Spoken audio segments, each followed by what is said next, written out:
নমস্কার বন্ধুরা, GK knowledge চ্যানেলে তোমাদের সবাইকে স্বাগত জানাই। বন্ধুরা, অন্নপূর্ণা যোজনা নিয়ে আজকে একটা বড় বৈঠক হয়ে গেল। আর ওই বৈঠকে তিনটে বড় সিদ্ধান্ত নিয়েছে সরকার।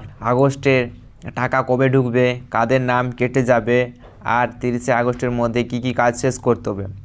তাই ভিডিওটা স্কিপ না করে শেষ পর্যন্ত দেখো। আর চ্যানেল নতুন এসে থাকলে চ্যানেলটি সাবস্ক্রাইব করে পাশে থাকা বেল আইকনটি বাজিয়ে দাও। বৈঠকে কি হলো দেখো। আজকে নারী ও শিশু কল্যাণ দপ্তরের মন্ত্রী মালতী রাভা রায় দিদি, উনি সব জেলায় বড় বড় অফিসারকে নিয়ে অনলাইনে একটি মিটিং করেছেন, যেখানে ডিএম, এসডিও, বিডিও সবাই ছিলেন। মিটিংয়ে একটাই কথা, অন্নপূর্ণা যোজনার টাকা কেন এত স্লো হচ্ছে। সরকার চায় খুব তাড়াতাড়ি সবাইকে টাকা পাক, তাই কিছু কড়া নির্দেশ দিয়েছে। তোমাদের 1 নম্বর হচ্ছে ভেরিফিকেশান। সবার প্রথমে যেটা বলছে সেটা ভেরিফিকেশান। অনেকের আবেদন এখনও বিডিও অফিসে, পঞ্চায়েতে পড়ে আছে। অফিসাররা অ্যাপ্রুভ করছে না, এটা চলবে না। আবার যারা জুলাই মাসে টাকা পেয়েছে তাদেরও কিন্তু নতুন করে চেক হবে। পঞ্চায়েত থেকে শুরু করে জেলা পর্যন্ত যাবে। জেলা থেকে অ্যাপ্রুভ না হওয়া পর্যন্ত কিন্তু টাকা ঢুকবে না।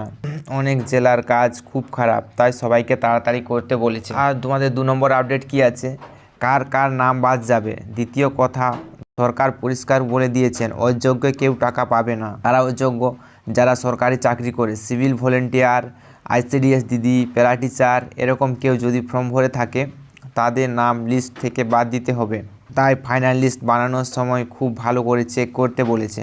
তোমাদের 3 নম্বর বড় আপডেট, টাকা কবে ঢুকবে বা লাস্ট ডেট কবে। এবার সবথেকে বড় প্রশ্ন, টাকা কবে দেবে। দেখো ভাই, আজকের মিটিংয়ে কিন্তু টাকার ডেট বলেনি।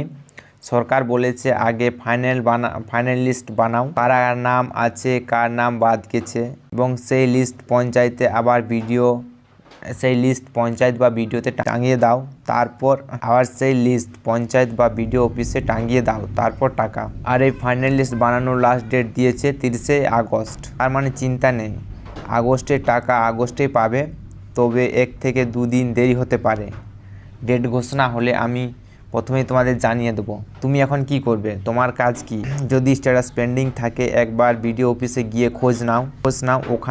ওখানে এখন স্ট্যাটাস দেখা যাচ্ছে। কার অ্যাপ্রুভ, কার জেলায় আটকে আছে, সব জানা যাচ্ছে। তো বন্ধুরা, এই ছিল এই 3টে বড় আপডেট। ভিডিও ভালো লাগলে লাইক আর সাবস্ক্রাইব করে দাও, এরকম সরকারি প্রকল্প প্লাস জব আপডেট সবার আগে পেতে।